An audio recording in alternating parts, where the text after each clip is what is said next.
Hey, and welcome back to ZÁY SHEEN Webisodes. I'm your host, the founder of ZÁY SHEEN, a brand rooted in sustainable and ethical elegance. Today, we welcome a guest who proves that style and sustainability don't just coexist, they amplify each other. Norbyah Nolasco is an eco-fashion advocate, vintage lover, teacher, and inspiration to thousands. Through her Instagram and blog, she explored how secondhand pieces, thoughtful consumptions, and creative reuse defines a fashion journey beyond trends. From Hong Kong's vintage markets to wardrobe around the world, Norbaya invites us to ask, what value are we placing on our clothes, our choices, and our footprint? I'm delighted to have her with us today to discuss the power of vintage, the responsibility of consumption, and how one woman is changing the fashion story, one outfit at a time. Please welcome Norbyah Nolasco.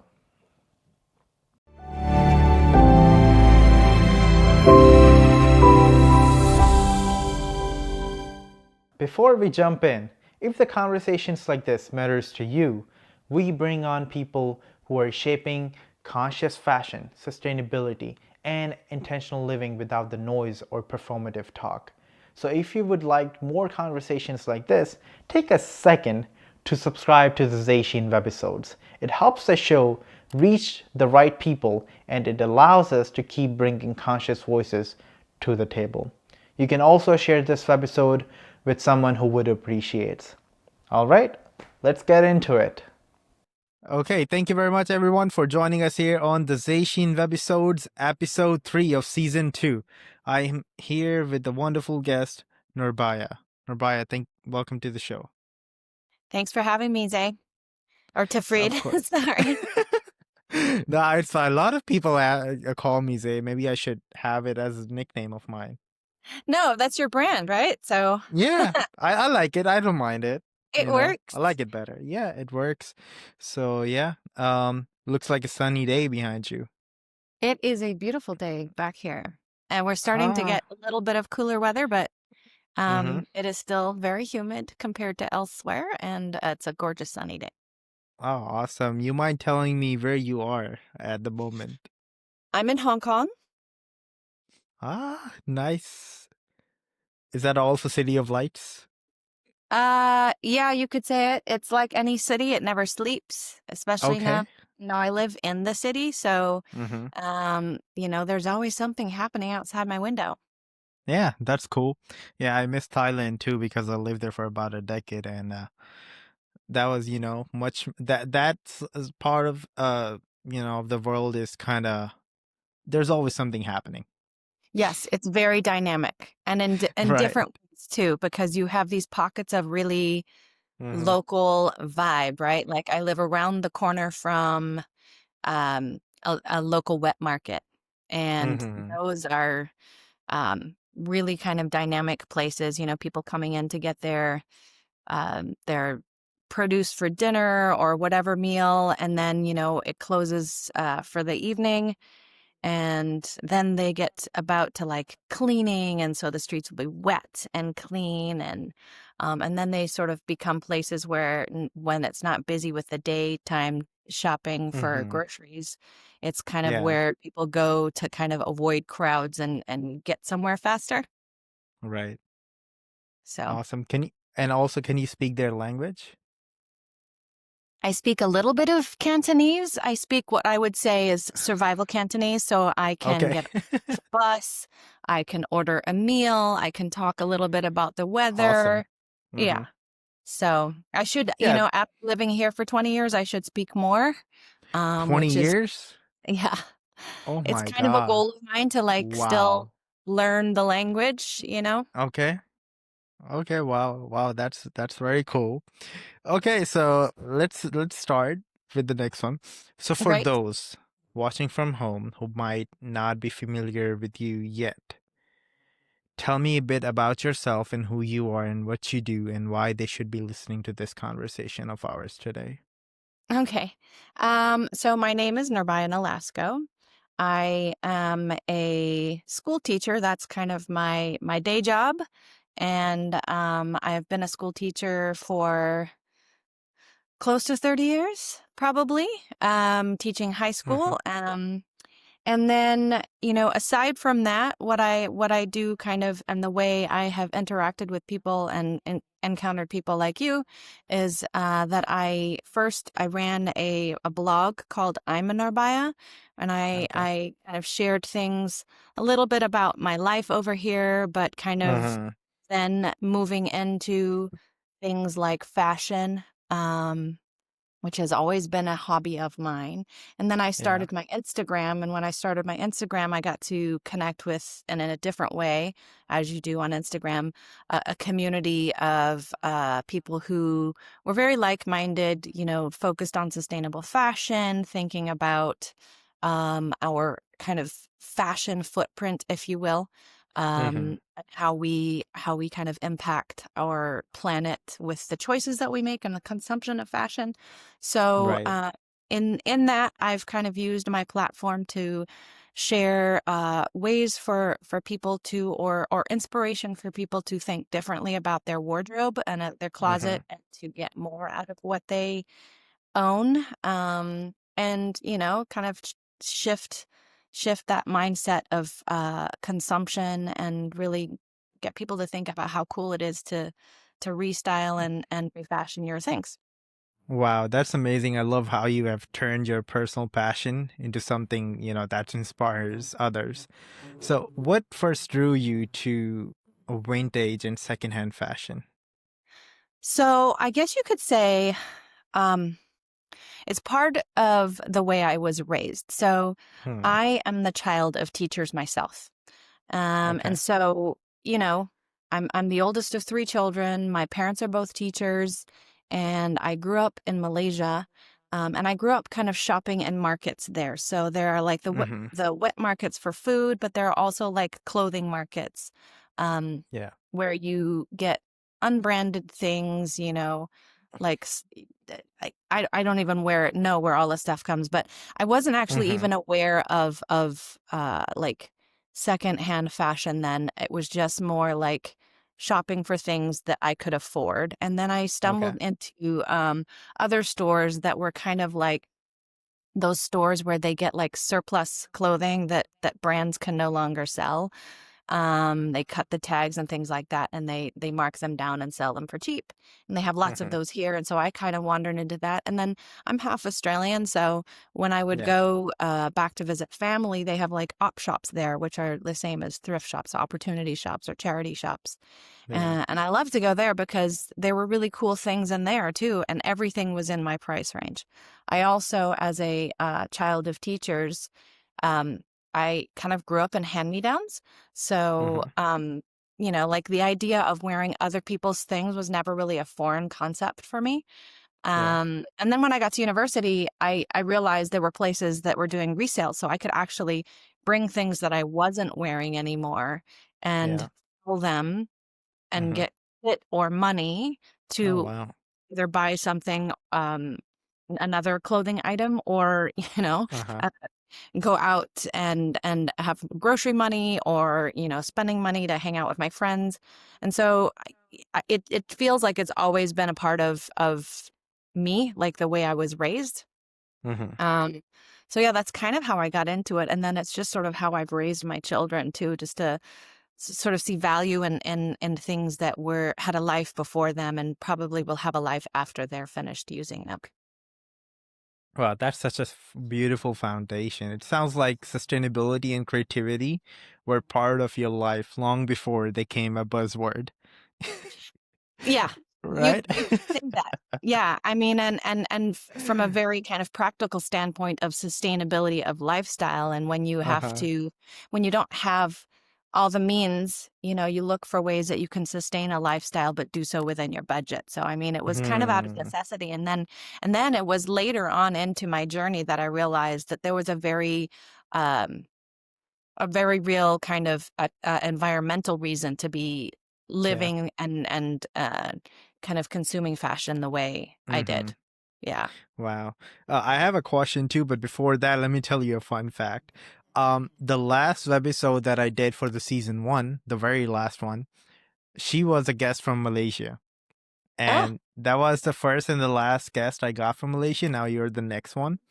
And the number one country I get the guests from is from US, and the second one is Australia. I don't know yes, why, but people in Australia are very serious about these things, and they're actually doing the work, especially with the yes, ocean cleanings and all that things, and it's just amazing. I found it yes, very fascinating. yes. Well, I lived for a very short time growing up in Australia, but then our Hmm. my connection with Australia is that it's where I'm from, but also, it Yeah. was in summer times or their winters. So Hmm. I can't say, that I know what it's like to be a child there, like full time. But Uh-huh. one thing I do remember is that very early on, Australians had to Hmm. kind of reckon with environmental crisis because one, Mm. they're a giant island, right? Yes. So the ocean, like so the Great Barrier Reef is a big part, and kind of the devastation that climate change has had on the Great Barrier Reef. But Right. even before that, I Hmm. remember that there was a hole in the ozone above Australia, and they were very aware of that damage and were there were campaigns for how people needed to protect themselves from the harsh Hmm. UV rays of sun and Oh kind wow. of a real reckoning with that, like Uh-huh. the 80s. And so they've, I think, always been very very environmentally conscious. And so when I go there, I feel it. I feel that I feel like they're sort of leading the way in sustainable fashion in terms of how they educate kids or anyone going into the fashion industry. Like Yeah. any fashion program worth their salt has to have a component of sustainable fashion, like Right. education. And my older daughter actually is studying fashion enterprise in Australia right Yeah. now. And almost every program that we looked at, Hmm. sustainability was a main thread in what they were doing. Right. I Yeah. remember that when we had an intro call. Oh man, it's been a while when we first talked to, Yeah. right? Also, inside thing that we should be actually connecting for the season one, but things happen, life happens, Mhm. so now we're here. But I'm very glad. Um, I remember you told me that when you started, or about 10, 15 years ago, when you get to know or were searching about universities, they don't have the subject of sustainability at that time, right? When Something I like that. was, Yeah, you were, or something like we were talking about, and you said about a decade ago or 10, 15 years ago, there was no subject of sustainability in fashion. I don't know that I knew that, but or that I remember saying that specific thing, but I Uh-huh. remember though, I think what we were speaking about was us looking for programs for my daughter, I and see. just that there's it is regardless of what Mm-hmm. sector of the fashion industry that you're going into, you have to take some kind of Okay. foundational courses. So, Hmm. and I small see. university, big university, it's kind of in there. And then, so many of the sustainable fashion brands that I really like are coming out of Australia. So, Yeah, I know a lot of founders from there too. That's awesome. Yeah. Mhm. So, do you see similar environmental consciousness growing in Hong Kong or Malaysia now compared to what you observed in Australia back then? So, You know, yes, I would say it's emerging everywhere. I mean, as you said, Mm. it's a real buzzword, buzz idea, it has to be now. Mm-hmm. Because it's not so much a choice anymore as it is really we have to deal with it, otherwise we're probably late to the game. We've people who have Mm-hmm. been doing this work for a long time have been kind of shouting from the rooftops like this is what we need to be focused on. But Yeah. now that everybody, the world is catching up and the fashion industry is aware. Mm-hmm. Yeah, so there are a couple things here in Hong Kong. Uh-huh. Um, sustainable fashion. There is an organization called Redress, and Okay. my Christina Dean is the CEO, and she has her whole uh, NGO here that focuses its work on raising awareness and education about textile waste, Okay. and the issues of environmental issues of fashion and the environment. Hmm. And they host the largest sustainable fashion show in the world here in Oh Hong Kong. wow. Yeah. The Redress Grand What's Final, the name of the show? the Redress Grand The Final, like it's Redress. Redress, Okay. yeah. Yeah, Redress Design Award, sorry. The Redress Okay. Design Award, and the grand final is held here every year in about Okay. September. Wow. Hmm. And I've been really lucky to kind of have worked with this organization over the last 10, 15 years.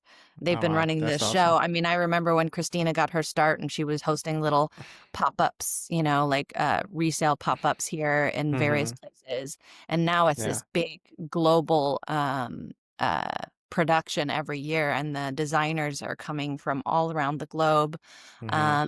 It's really amazing to see. And so that is, I would say, probably the biggest thing that's happening here in Hong Kong around sustainable fashion. But even beyond that, there is, Yeah.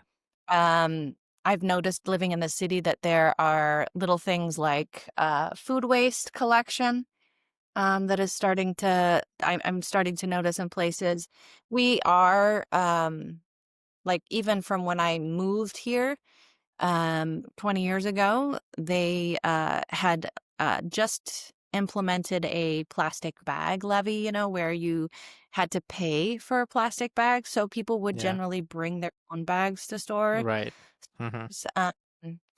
And, you know, it works here because, and I was having this conversation with a friend just the other night, but um, Hong Kong people are very, you know, we're like the hub of finance here. Yeah. Um, and so people are very like time is money kind of ethos, Right. right? And Hmm. so even a small levy, like $1 Hong Kong for a plastic Hmm. bag, is Okay. enough for people to be like, no, I'm not giving my money for that. I'm gonna save it and you know, bring my own bag. Yeah. It goes across, you know, you see it everywhere. So yeah, there is that real awareness, but there are, you know, there are pockets where, you know, arguably maybe our recycling system is not so centralized, and so it feels like, you know, are the things that I'm recycling recycled? There are these amazing recycle centers. We have a green community that has big centers and is doing like on the street education. People bring their recyclables and stuff. um Hmm. you know, Hong Kong's landfills are full, so Yeah. we're in crisis mode. So you Yeah, know. I remember the last time too when I was there in Thailand. I I I think they stopped using the shopping plastic shopping bags maybe before just before COVID or after COVID. Mm, I think it was after COVID, and you would have to bring your own bag, or you would have to buy that. And you know, if you have to buy the bag, that was actually expensive mm, to buy a bag. yeah, So people, you know, usually get their own bags and use that one. yeah, yeah. And of course, just if the big, shopping centers are doing that, I think that's a big step. Yeah. We also have here like water dispensers. So people who Hmm. bring their own water bottles can, you can log into an app. I think it's called Water for Free, and it tells you where like there are public water fountains and you could Oh fill your wow, water. Um there are a I lot never of heard of that one. yeah, we have, so also if you order takeout from anywhere, there, you know, it's not plastic utensils, it's all wooden utensils, Hmm. and kind of more compostable packaging and things like that. That's been a Yeah, shift as well.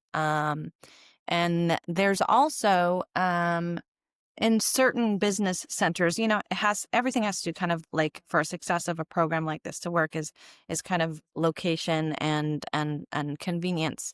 But like an area in Taiku, for example, which is maybe yeah, 20 minutes from here, there's like kind of a labyrinth of buildings that are all um, different corporate offices, and they have with a lot of the F&B places near there this concept of reusable containers. And so, Right. you order your food, whatever, take it away, and then you return it to the same a location nearby. And so that is also something that is happening in places Wow, here. that's cool. When I hear about these things, sometimes I realize that people outside of the US, other countries are doing better than US. You know, yeah, but the US is so big. Sometimes. Yeah. And Yeah, e- right. even so, like, it's But really there are good so to much see. opportunities. That Yes. what I would Yeah. say, Hong here. Kong has a lot of There's innovators and people who Mhm. want to change things, real change Right. makers. And so it's inspiring. And then we do have some corporations that are willing to put the money to fund some of these things. So Yeah. we also have, like, my friend Sarah runs Hula, which is this pre-loved luxury clothing store, and she has a big warehouse and then Mhm. a like in town kind of shopping location, and it's where you can kind of consign your um, secondhand luxury. It's Yeah. similar to, what's the one that you have in America? The Real Real.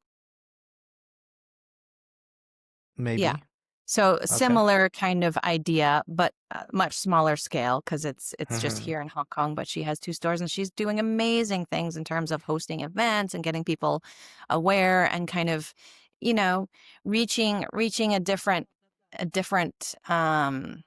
socioeconomic status of people who like to buy nice designer stuff, but then reminding them that Mhm. you can do that, and shop sustainably as well, Right. and look fashionable. And so, yeah, you can thrift and stores here. There's Salvation Army and Green Ladies and things like that. And then there's also Yeah. like Kula and Pre-Loved Luxury. Wow. I'm starting to see like a rental model happening here, kind of Okay. like a Rent the Runway that has yet really to kind of take off here.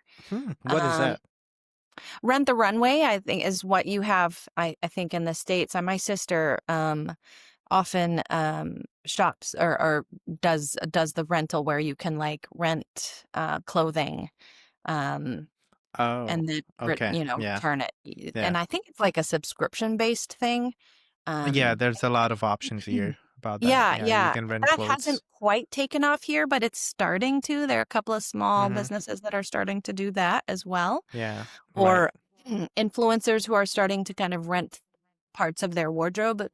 So, or yeah, so those things are happening here as well. Right.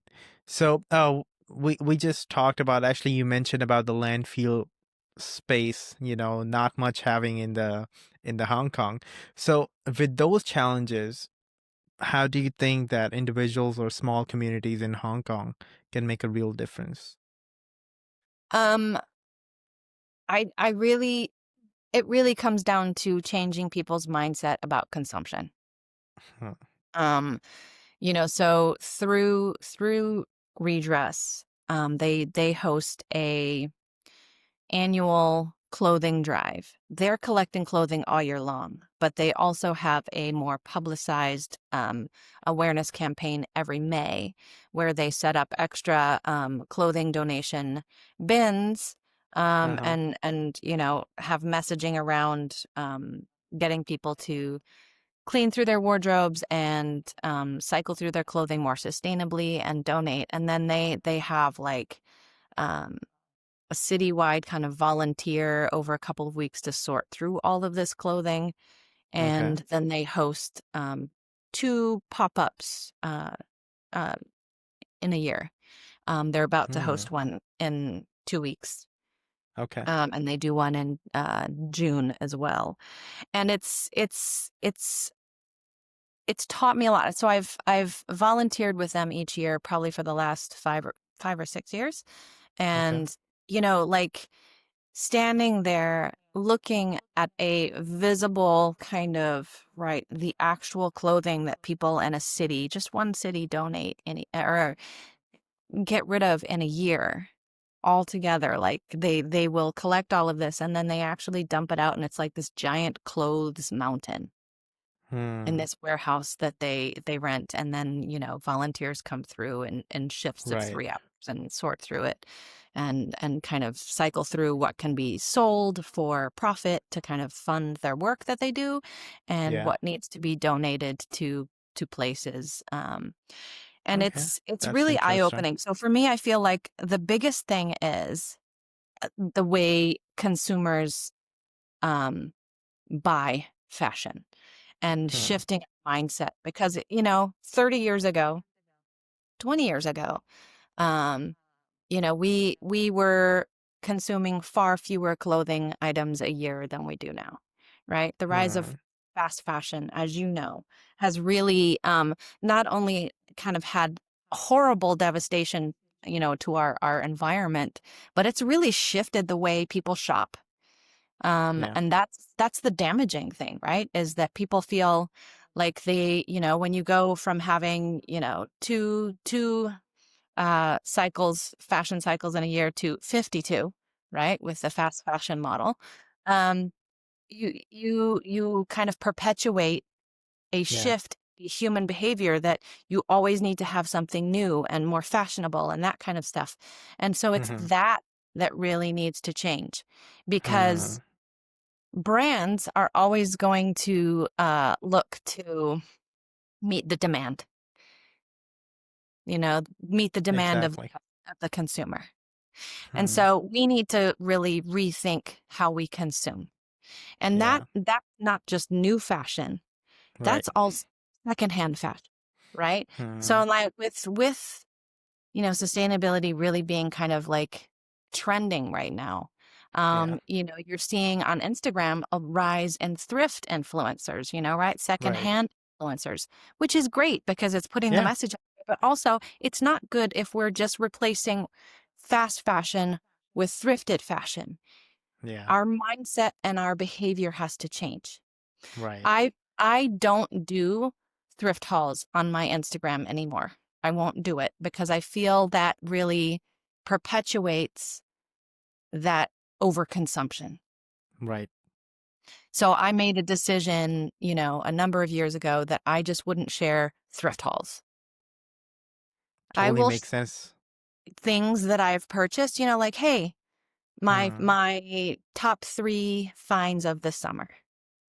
Yeah. It's like that, much more curated, more mind. That makes more sense. I remember I was actually had a guest on the webisode. Her name is Tyler.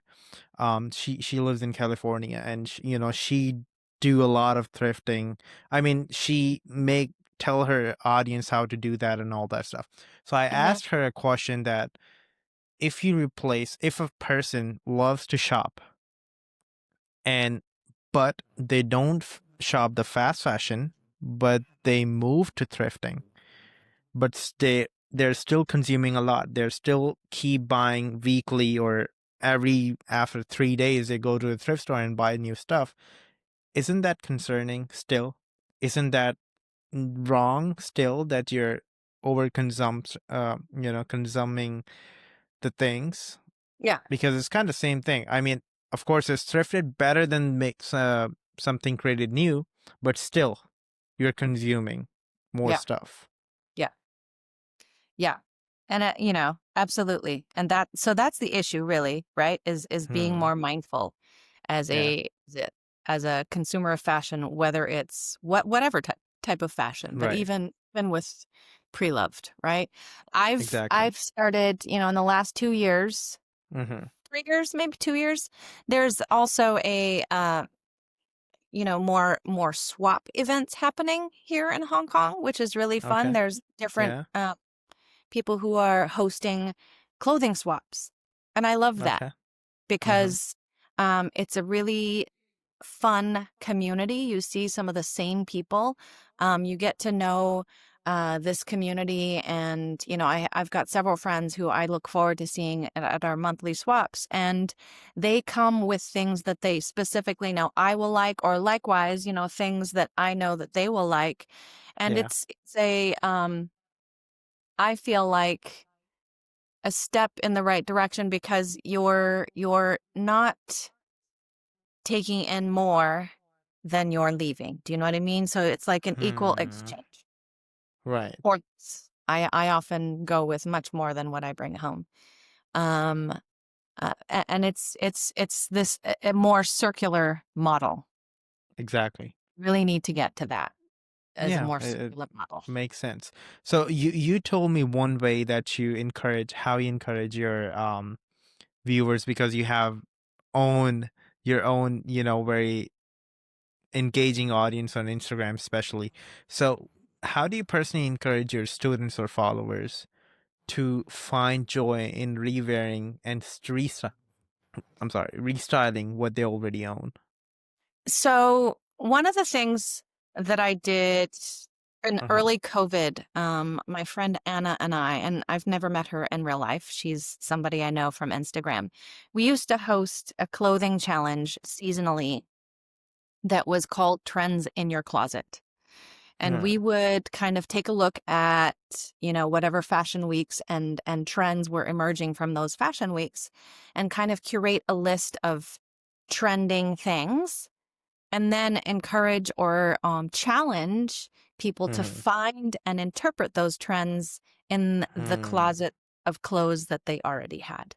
And Yeah. that, that way they weren't looking to buy something to fit that trend at the store, whether Hmm. it be new or pre-loved, but actually Yeah. look for what they already had. Because, if you're in this and styling clothing, you know that trends are cyclical. Everything comes back. All Right. of the things that my daughters are wearing, my youngest especially, I'm like, that's Y2K stuff or they love 90s stuff. And I'm like, I had that. If I'd kept that, you could be wearing that. Um, Right. The so real it's, vintage. yeah, it's really, I know the clothes that I wore in high school are vintage now. Um, Yeah. my music is playing on the oldies station. So, it's a bit humbling. Um, but yeah, like clothing and trends are cyclical. So take a look and see, and it's not about matching a trend exactly, but how you interpret it. Right. That's where I feel like the styling comes in. Yeah. Um. So, not feeling like you need to be this carbon copy of a trend, but you can do Hmm. it in your own way. Right. Um, and so that was what we did. I also just finished teaching a week-long kind of interim course at my school about upcycling. Okay. And so for the week, I had a couple of students we started the week asking them to bring in clothing that they didn't wear anymore, that they were going to Okay. donate. And Wow. then we taught them a few things. They learned some practical skills like sewing. Mm-hmm. But we also talked to them about kind of the environmental consequence of fashion, Yeah. and then had them just sort of look for ways that they could see their clothing in new light, right? Hmm. Um, Style things in different ways and get them Right. to see ways they could extend the life of their clothing and Yeah. just move away from seeing things as disposable but Right. reusable. For me, I think that's what I like the most is the creative challenge of wearing something a Mm-hmm. different way. And Hmm. that's, people often say to me, Norbaya, how big is your wardrobe? How many clothes do you have? And I'm like, ooh, that makes me feel bad. And, I had to downsize when I moved into this apartment six Right. months ago. Okay. And I did. I will say I had a pretty large closet. My husband kind of let me take over and I had things in my kids' rooms. That but that said, I also looked for ways that I could rewear things. And that's what I notice is that some people feel like, oh, I know how to wear this and I'll wear it this way every time. I try when I look in my wardrobe to look for a way to wear something that I didn't wear it the last time, to restyle it. Right. And Um. that for me is even looking at like, all right, here is a shirt. Can I wear it Hmm. as a belt? Can I wear it as a skirt? Can I, what can I do to make Right. it something different? And that's such a creative challenge. So it's fun. It's fun to do it that way. Exactly. I'm actually curious to know how was the reaction of the people when you started that challenge with the other influencer? Um, It was, I think it was really how I began to build the community that I have on Instagram now. A hmm lot of them came from that Oh um, wow. challenge because I'd been hmm on Instagram and I had a smaller kind of community. And then when we started hosting this challenge, Yeah. for a week, we would be resharing people's looks, how they styled certain trends, and they used that hashtag on Instagram, and Yeah. it really took off. It really took off, and it was like people were, I think, partly because it was also COVID, and so we were all stuck at home for a time and looking for things to do to find community when we Mm. could actually be in person with our communities. And so I think that had a Right. lot to do with it too. But I still now have many of those people that I scroll through their feeds daily, and they're still doing a lot of things like that. So we stopped hosting that challenge just because life, when we opened back up again, got busy. But it's still in people's mindsets. Okay. Uh, yeah. So, and I see similar things having kind of sparked um, in the way Of other course, people I mean do things. the content that you made and the work that you're still doing, and of course the styles that you're making with repurposing, it's just awesome. I mean, if a person have full, closet with clothes, they can just repurpose. Mm-hmm. Sometimes you just have to have fun with the clothes and how you can, attach like a purple t-shirt with yellow skirt, or vice versa, or whatever, how it is. And such unique beautiful colors, you just have Mm-hmm. to make some fun outfits and repurpose those. Yeah. Or Yeah. you can, do We some found, yes, we vintage found that stuff. that by actually, early COVID was a time where it wasn't just our challenge, but it was a lot of people were hosting clothing challenges. hmm Um, and it was really kind of a fun way to think about putting outfits together, so hmm people had character type clothing challenges. I remember one of the influencers who hosted a clue clothing challenge, and every day of the week you had to think of a different character. How would I interpret Miss Scarlet with my clothing? Outfit that I would actually wear that's not a costume. So yeah, people were really creative and thinking about how they could get more use out of their clothes. right. And I still see that, but less so, right? Because we're very busy hmm in our day-to-day lives. But I do, right. when I think of clothing challenges, it throws me right back to like 2020, 2021, 2022. hmm right. Yeah. Yeah, that was the time. Okay, Norbaya, so our next segment is rapid fire. I got a few questions for you. Okay. Okay, so the first one. One word your wardrobe would say about you. Ooh. Uh, eclectic? You said neglective? Eclectic. Oh, eclectic. Okay. Yeah. Yeah. What does that mean? Just not mainstream. I feel like Mm, or colorful. That's another one. I wear okay, a, yeah. Yeah, it reflects actually. yeah. Yeah. Yeah, right. So my style feels like it's kind of quirky, but it's mine. hmm Yeah. As long as you feel comfortable wearing Yeah. that, that's the thing matters the most. You just don't have to follow any other influencer online and buy what they say you have to buy. Yeah. Right? Yeah. Exactly. Okay. Next question. Vintage or new? Vintage. Vintage. Okay. The quality is Uh, better. that one piece you will never get rid of. Ooh,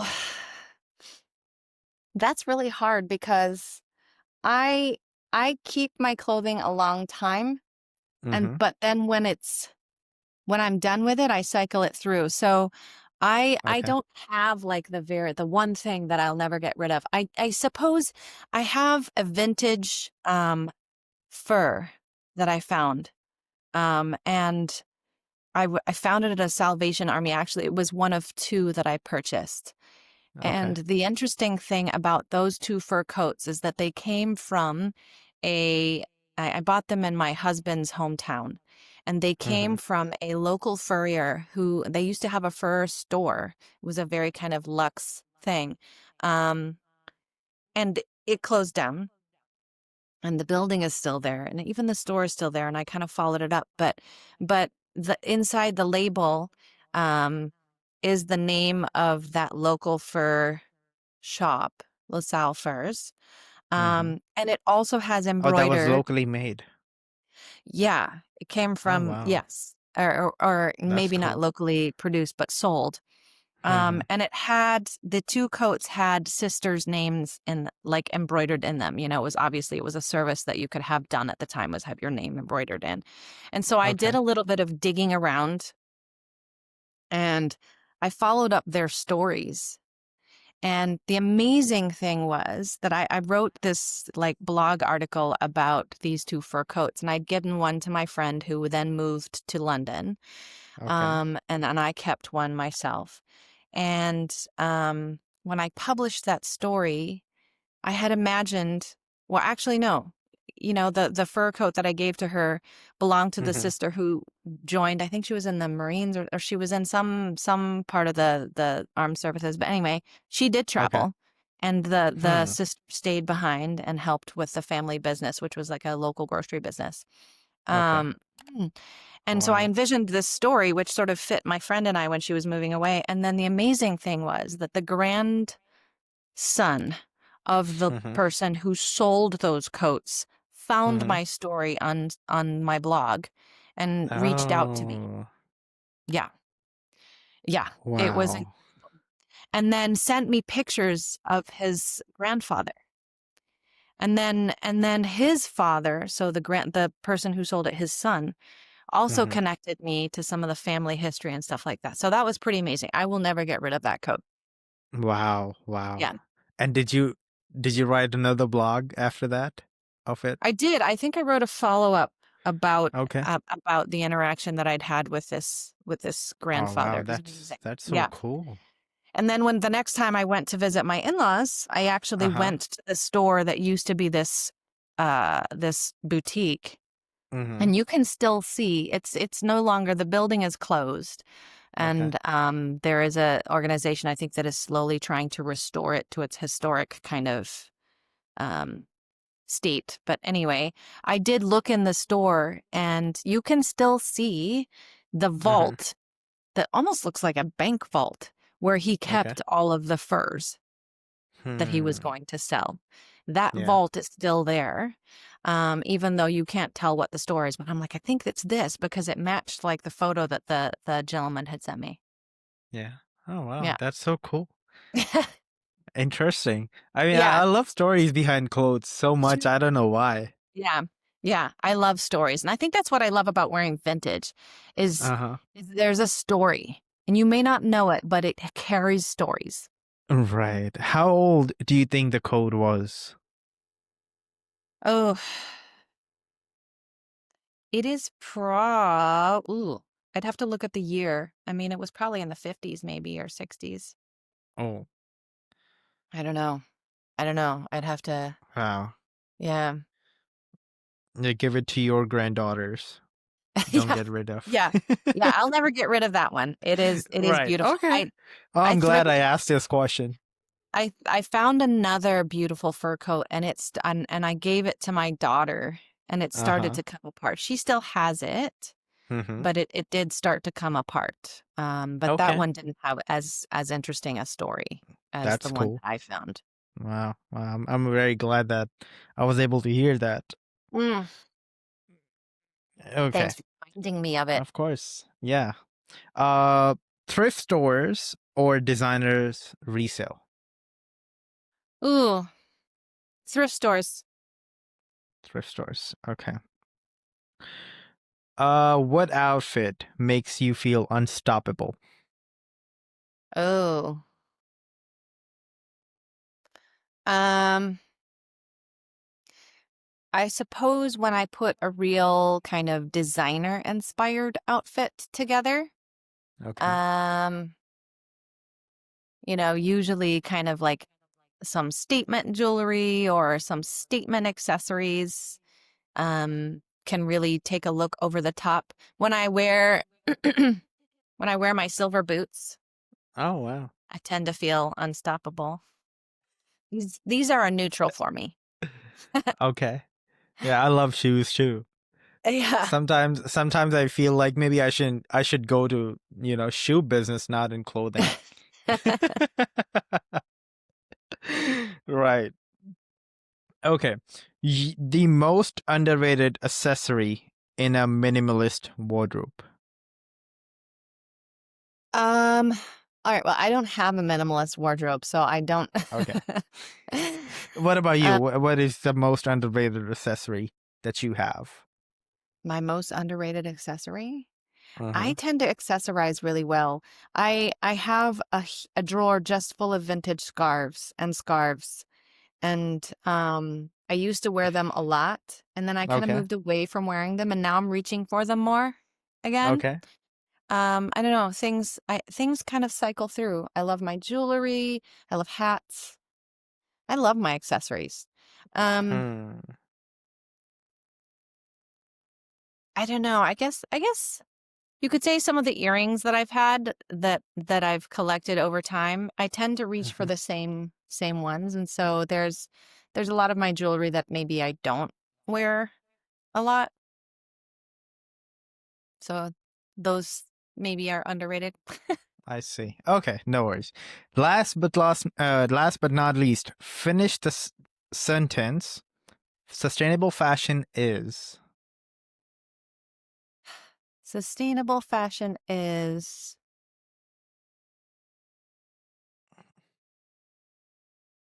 hmm. Sustainable fashion is a necessity. Thank you. It should be what we're all thinking Right. about. Exactly. I I have been so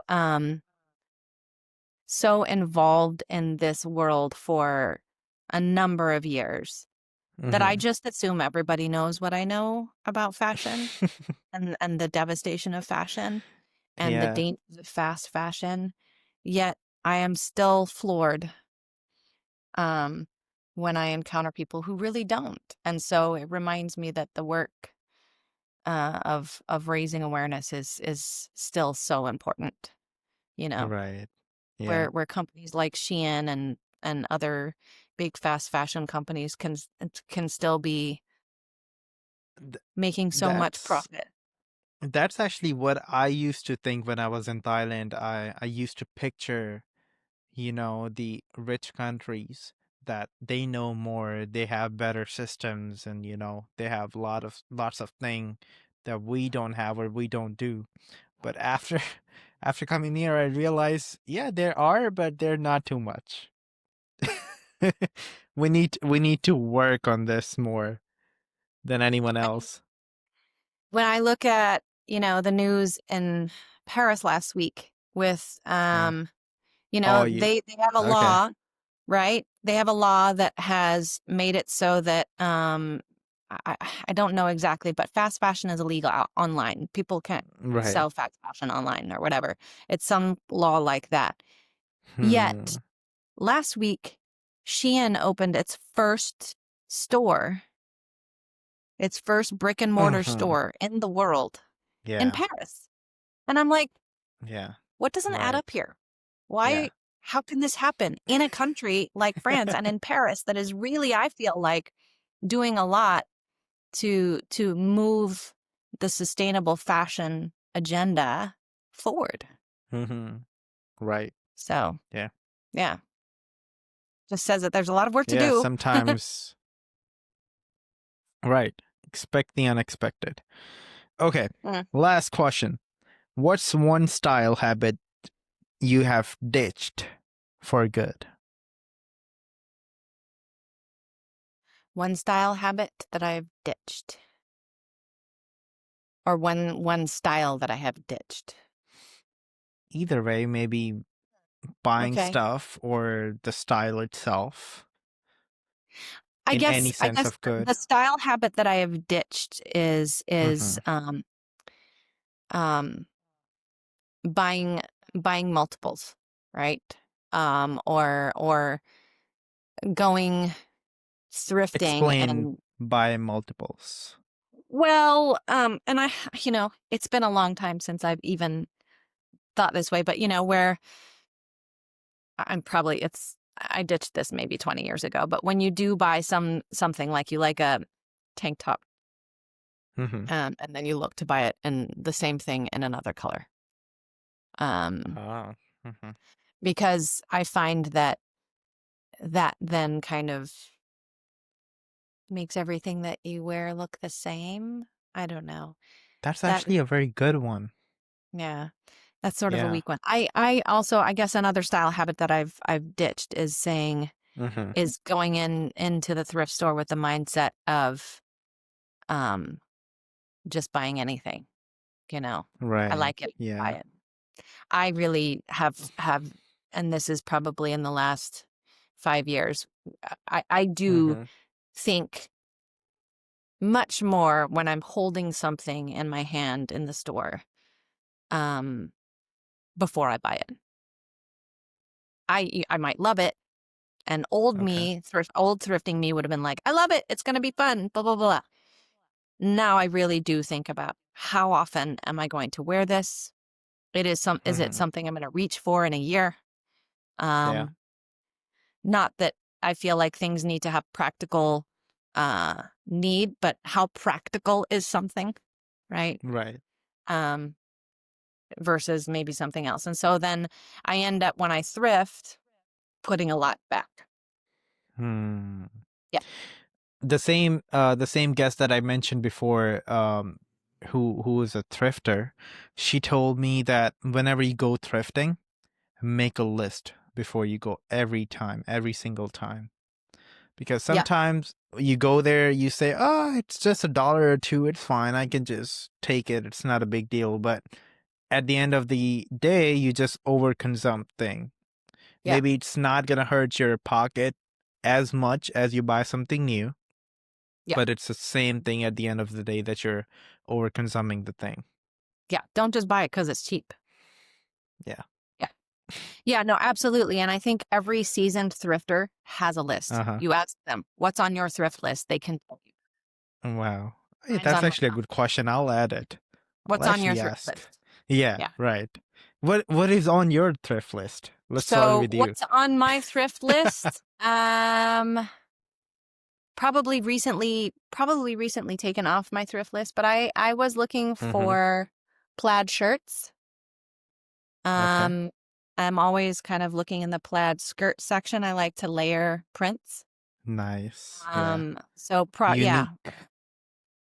men's shirts used to be on my thrift list for a while, but I've got a I like good the collection. shirt you're wearing. Thank you. Yeah. Yeah. Nice and Yeah. comfy and classic, Yes. right? So I had men's shirts on my thrift list for a long time, but I feel like I've got a good collection, so they've come off my thrift list. Okay, yeah. Yeah.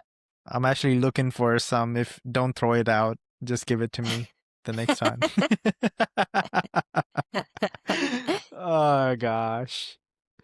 Okay, so our next segment is the future of fashion. Mm. So with the very first question I'm going to start with is, where do you see vintage and secondhand market going in the next 5 to 10 years? I actually think about that a lot, Okay. Oh well. because I have worn over the years a lot of vintage. Mm-hmm. I've also given a lot of my true vintage away or sold it, Okay. where, some of the dresses that I used to have and skirts and things like that. Yeah. But when I thrift for things, what I think Hmm. about is what will vintage look like in 5 to 10 years? When you look for things in the thrift store, and I've noticed this when I go in thrift shopping, the emergence of fast fashion brands in thrift stores. So what Hmm. will vintage fashion look like in 10 years? Because a different decade will be considered vintage. And Right. and we're just now heading into where what's going to be considered vintage, so whatever is 20 years or older, Yeah. um, coincides with the rise of fast fashion. Right. How will that quality stand up? You know, Hmm. that's what I think about. And I think Right. we're going to see perhaps a shift, that stuff is not going to hold up with like older vintage does. The quality is not as good. Um, Yeah. and I think what's going to happen is that we'll really see vintage become much more designer based, because those are the garments that Hmm. will hold up in quality. Right. I want to share why ZÁY SHEEN exists. Most of us are used to buying clothes that look good for a moment, but don't last in quality, meaning, or impact. ZÁY SHEEN was built the opposite way.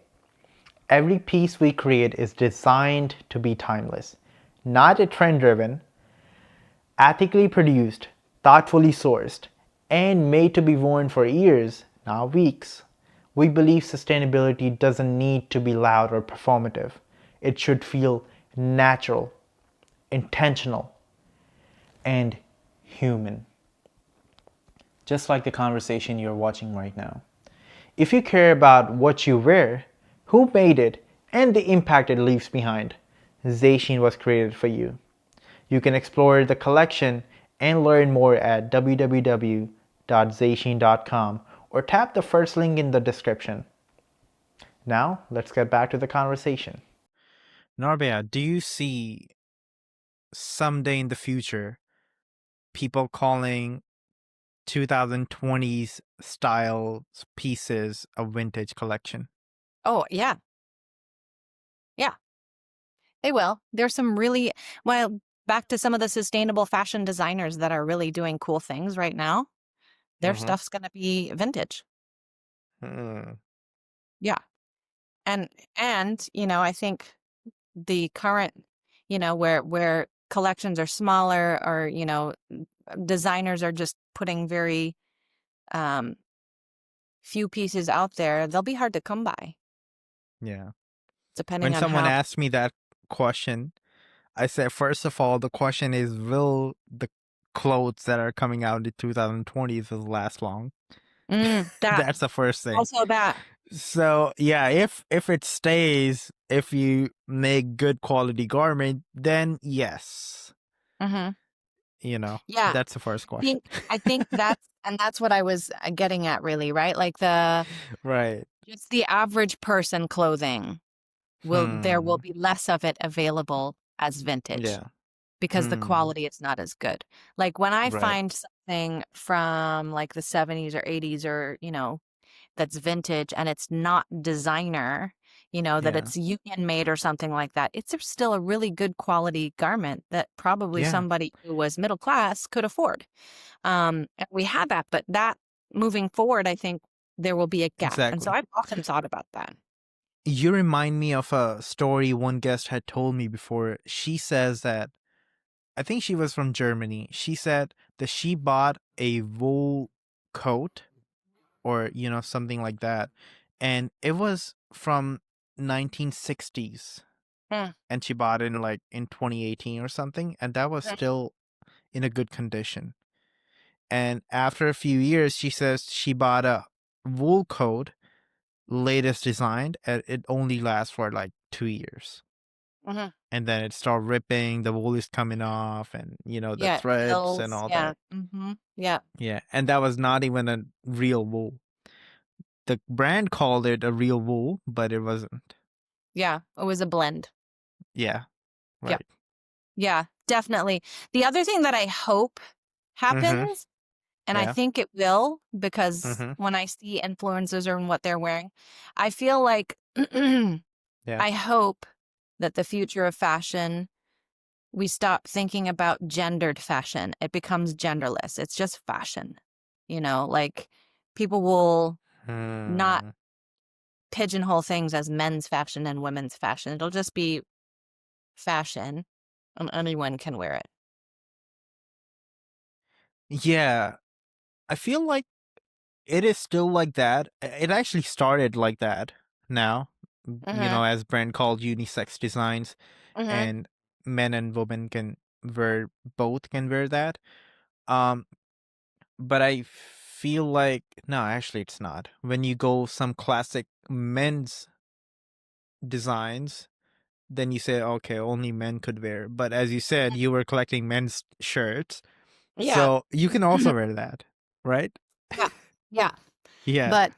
But the idea that instead of Uh-huh. having men's and women's fashion, it just Uh-huh. becomes masculine looks and feminine Yeah. looks for anyone, Mm, right? right. I love when I see men Mhm. wearing skirts and traditionally female garments Mhm. and Yeah. not doing so and changing their, I mean, I love it when they can wear something like that and still look Right. very masculine.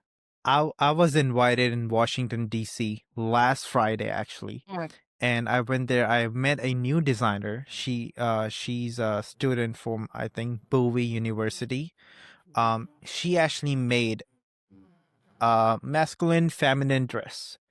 mm, They blend both designs, and with the tie, with the skirt, with the mm, crop top, and with some, you know, leg style. That was actually good. mm, And I love that design. As you just mm, mentioned, she exactly did the same thing. mm-hmm.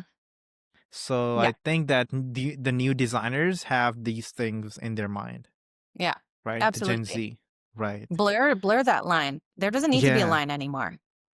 right. Yeah. So Yeah. people will be more like this. So how can mainstream fashion brands better integrate the reuse and circular model of Champion? I mean, the new designs I that are coming out. So, you know what I love is when a brand offers like a mending service. So if you look at like where they stand behind their product and the Hmm. quality of their garments and Yeah. offer like um either a buyback but more the mending. I feel like they've got to do something to get their consumers to shift away from the disposable mindset of fashion Right. and look at the longevity of their garments. And so, like Patagonia, I think does this where, you know, they offer, I think, a mending service. Yeah, yeah, they do. Exactly. Yeah, yeah. They do. But I think more brands need to do that. They Exactly. need to offer a mending service. They also, like years ago when I was just starting out teaching, I worked at the Banana Republic. And what I loved that we did was we offered an alteration service. So, Hmm. I spent a lot of time in fitting rooms, especially with men. And I loved working in retail and I loved helping, customers come in and choose things and then walk out feeling more confident. Yeah. And part of that was helping them find clothing that they felt confident in, but also that fit them well. Right. Customization, right? Or like, Right. just feeling like I bought this pair of pants and it fits me because they're mine, right? And They're so mine. just even an alteration of hem length Right. and stuff like that. I used to love to help. Hmm. Like, go put some pants on. All right, let's get these pants so they're fit exactly for you. And you know what? If somebody gets the things like that, if Mm, they customize it mhm. even a little bit to themselves, they're gonna take care of that thing. They're Yeah, gonna keep using that for a longer time than the regular thing that they're gonna buy. yeah. They Right? feel more confident. I feel like Yeah. that's one bit of advice I would give people is Hmm. have your clothes fit you. Like, so when you buy Hmm. something, if it doesn't fit you the way you want it to, go and get it Yeah. fitted to you. Go and get it altered so that it fits you the way you want it to fit, and then you will love it, and you'll What feel are your good. thoughts on the baggy designs? The baggy designs? Oh, I love Yeah. it. I'm wearing like slouchy baggy pants today.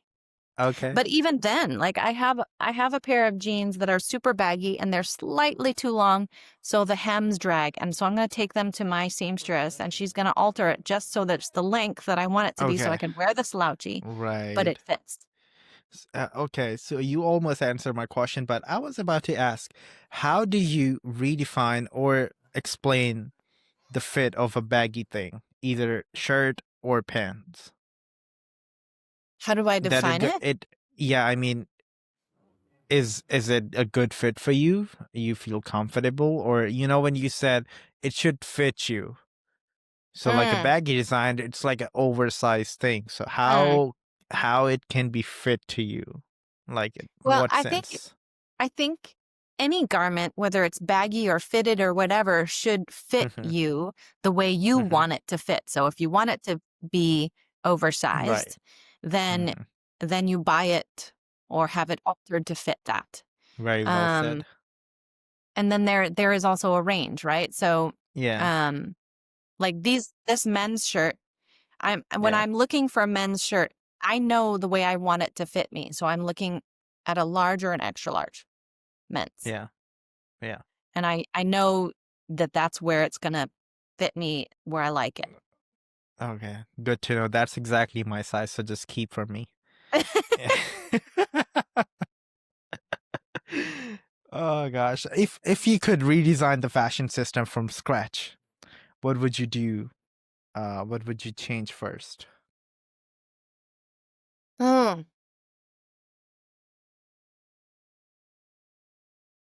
Um, I was in a designer studio earlier this week, and he Uh-huh. was talking about his process. And he said so much of sustainable fashion actually happens at the design step. And so I think if I had to go in and change one thing, I would work on empowering designers to design Hmm. things for sustainability, right? To design things not just for a style, but also the fabric and textiles that they want to use and the Yeah. way they're manufactured, right? Right. To design them knowing that this is the design method that they're going to use. And I think that we're probably already getting there. I'm Yeah. probably already Yeah. something that is there, right? But these design methods, zero waste cutting or upcycling or Right. end of roll fabrics, things like that. Mean that you're Hmm. going into it knowing that this is what I'm working with and you design for that. Hmm. So speaking of style, what is the one style or mindset you hope more people or the young designers will adopt in the next 5-10 years? Mm,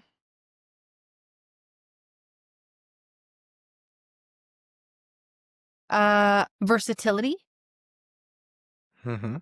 you know, uh, Yeah. designing garments that can be styled multiple ways. I've seen some pretty innovative things that designers have done where, like they use a certain button or a zipper or whatever, and you can do this, but then you can also do this and it completely transforms a garment, Yeah. Right. and that's the whole selling point of it is its versatility. Okay. Yeah. That's a good one. Mm. Right.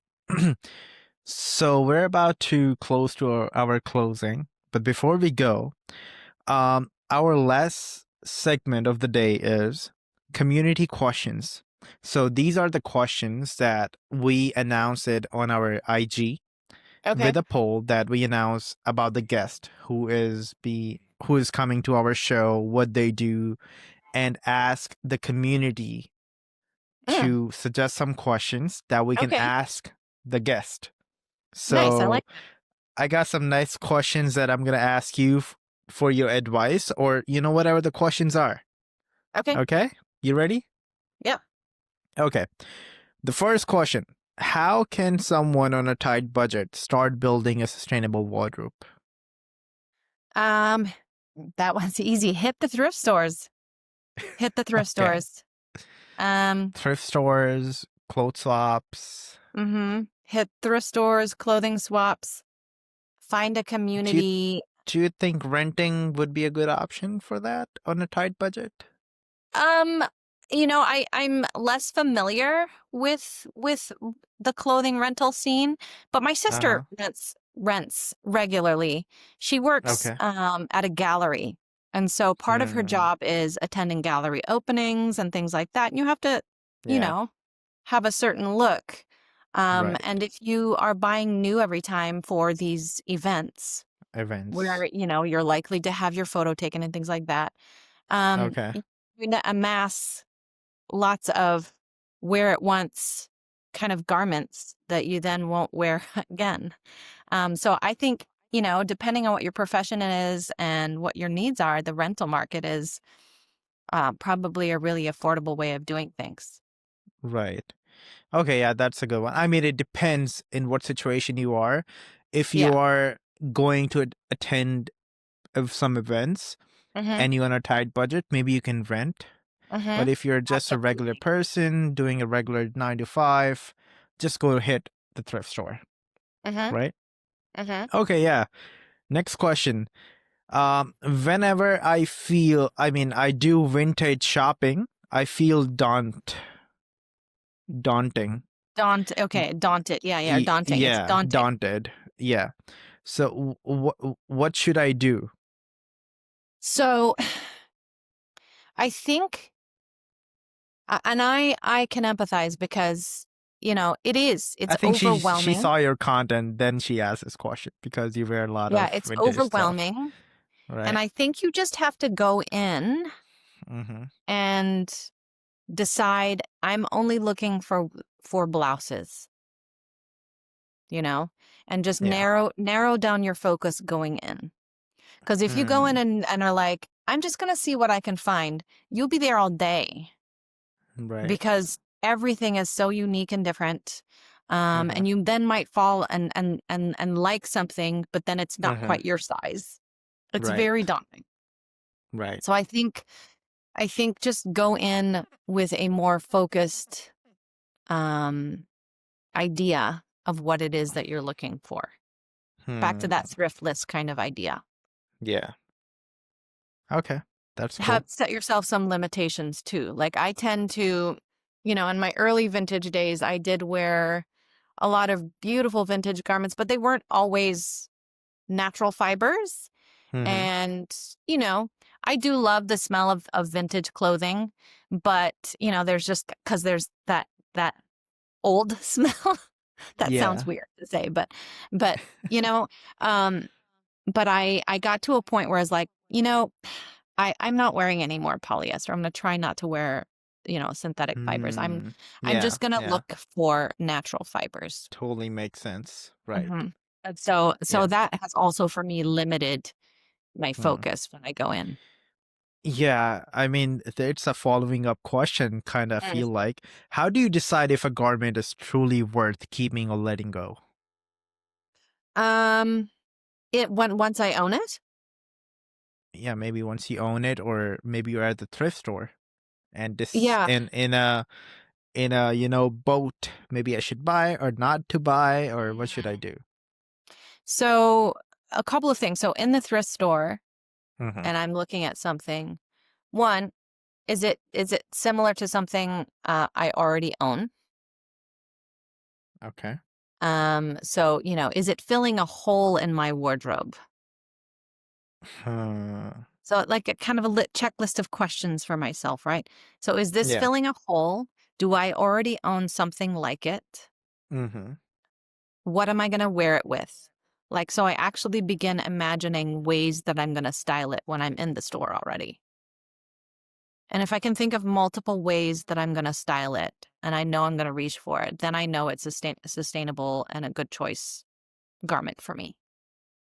Nice. Likewise, when I'm looking through my wardrobe and pulling things out, um, to kind of bring to a clothing swap or to donate or whatever, Yeah. I think about how long it's been since I've worn it. Mm-hmm.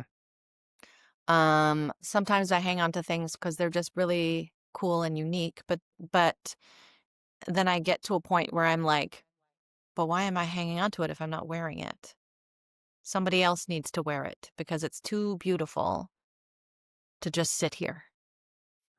Um, Wow. I find sometimes some of the best clearing of my closet that I do is after I come back from a clothing swap Right. because I realize when I'm at a clothing swap, I'm like, oh, I see something on the rack and I'm like, I have something like this at home. I should really put that in the pile of bring it here. You know, I don't know what it is. It's just a different perspective that I have coming back from a Right. clothing that allows me to look much more uh critically at my wardrobe and make me think about why am I keeping it. Right. Is And sometimes if I'm on the fence, I think about, well, if I love it so much and I'm not ready to get rid of it yet, why am I not wearing it? hmm. And sometimes it might be because there's something that needs adjusting, Okay. um, or fixing, Yes. or it's seasonal. But if it's one of those things, like it needs, I've always wanted to wear it, but it's got something that I don't like on it, then I go Yeah. and think about how I can fix it so that I will wear it. Nice. Mm. Some good advice here, right here. Is there something in your closet right now that you've been thinking to wear that, but not yet? I have so, and probably a lot of people like me who cycle their clothing regularly, go to clothing swaps, things like that. They probably Mm-hmm. have an on-the-go mend pile or Yeah. alterations pile and a donation pile. And so when Mm-hmm. there is something that I want to wear, but I'm not wearing it, I pull it out and I think about what I need to do to it. And then I make a plan for getting it to my seamstress. So she's got a Right. couple of things she's working on for me right now. Huh. But that's what I tend to do. I don't let them stay in the wardrobe because if they stay in the closet, then I'm never reaching for them because I can't even see them. So I force Right. myself to actually look at and think about what I want to do with this. If I Right. really want to go through the trouble of changing it, altering it, fixing it, Mm-hmm. Right. or if I am really just ready to let it go. Thank you. Last but not least, what's your biggest tip for resisting fast fashion Don't go impulses? to the stores. Just don't even go to the stores. I Simple as I that. What yeah, about just online store I don't shop on online. website? Yeah, I tend to not. One thing Okay. I did when I was really trying to actually curb my consumption Mm-hmm. of even secondhand fashion was I removed lots of apps from my phone, Hmm. um, so that there wasn't even the temptation. Right. Um, Practical. yeah, just remove the temptation. Don't walk in and remove the temptation. On occasion, I will walk through Zara, not because I'm looking to buy something, but I just kind of go in to see what's trending. Hmm. And sometimes I'll walk out and I'm like, get some styling ideas, you know? Yeah. Because Yeah. I look at what's in there and I'm like, I've got that at home. I like Yeah. how they put it with that, whatever, you know? I'm like, okay, got it. Yes. Yeah. Okay. Yeah. Yeah. That's good. Some brainstorming. Okay, last question. If you Uh-huh. could ask yourself one question 5 years ago, what it would be? Ooh.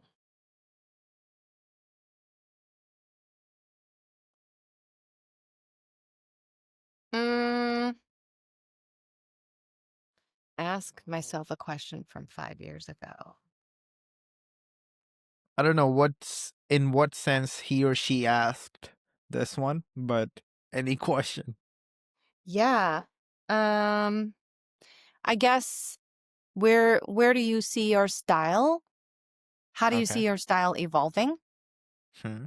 Because it certainly has. Okay. Um, I've I've incorporated a lot more casual style than I used to. People always used to say, "You're so dressed up all the time, Norbaya." And I think a lot of that was because I did wear a lot more vintage fashion than I do now. Yeah. Um, and I still love vintage fashion. It's not that Hmm. but I've incorporated a lot more kind of casual styles. I think a lot of that has to do with the fact that, um, I've incorporated a lot more kind of menswear into my clothes. Okay. Yeah. That's cool. Yeah. Okay. Look at the way I Yes. dressed 5 years ago to now, and I'm a lot more comfortable. Ah, right. I'm glad. Yeah, that's the most important thing Yeah, out of it. Okay, comfort. yeah. Right. That's about it for this segment. You did a great Okay, job. thank you.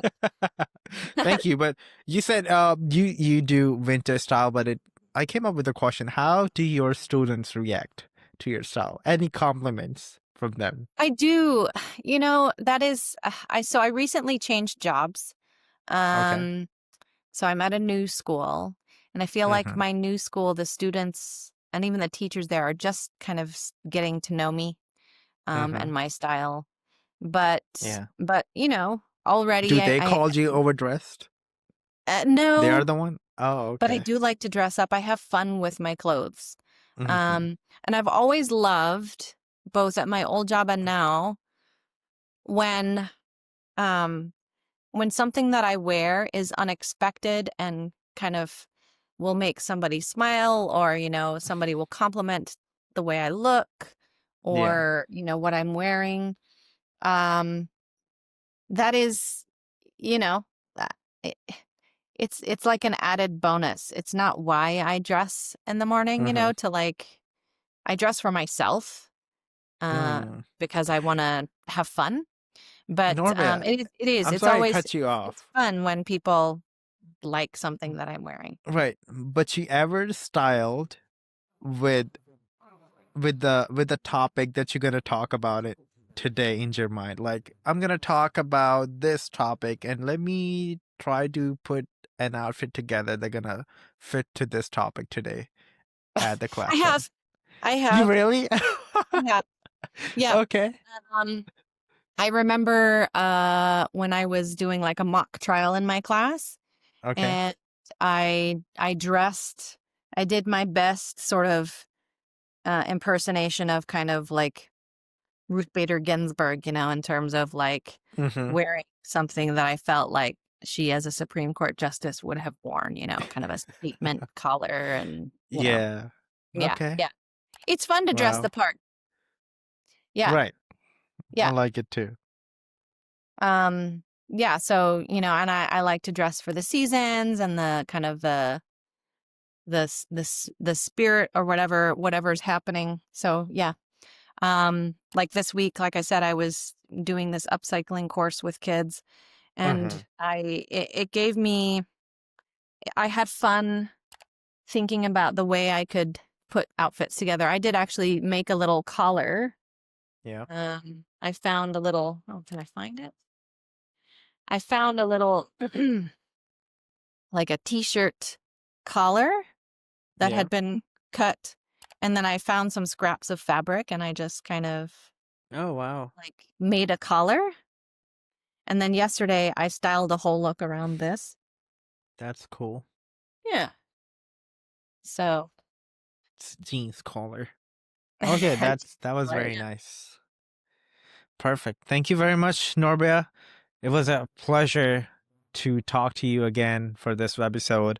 And we just discussed a lot of important things in fashion with some cultural differences, with some Mm. geographical differences, with some good things, and with helping communities, with styling, with thrifting, with classroom, and ton of more things. Yeah. Wow. Yeah. Yeah, sometimes it takes me a little time to process. And when I go to bed after the webisode, I feel like, maybe I should ask her or him this question at that time. No, thank you for making me think about things. I No, of enjoy speaking course. about this. It's a passion of mine, but thank you for Hmm. giving me some good questions to really rethink some things or share my Yeah. experiences. No, it is my pleasure. Thank you very much. So if only one lesson could stay with the audience from this webisode that we did today, what it should be. One lesson. Um, Or anything that you wanted to share. yeah, just I think uh have fun with your style. Have fun with your clothes. Um, you know, if fashion is your thing, Mm-hmm. um trust trust your own instincts. You know, I think we Hmm. live in a world where, you know, someone's job is an influencer. I think we live in a world where we're always looking for outside influence and outside inspiration and stuff like that. But Yeah. um, don't sell yourself short. Take risks and have fun with your style. Awesome. Beautiful. Yeah. Thank you very much again. And where can people find you? You can find me on Instagram. My Instagram is at I'm a Norbaya. Letter IMA and then NORBYAH. So I'm a Norbaya. Perfect. Yes. All uh the links that she mentioned, or maybe the links that she forgot to mention right now, everything will be in the description.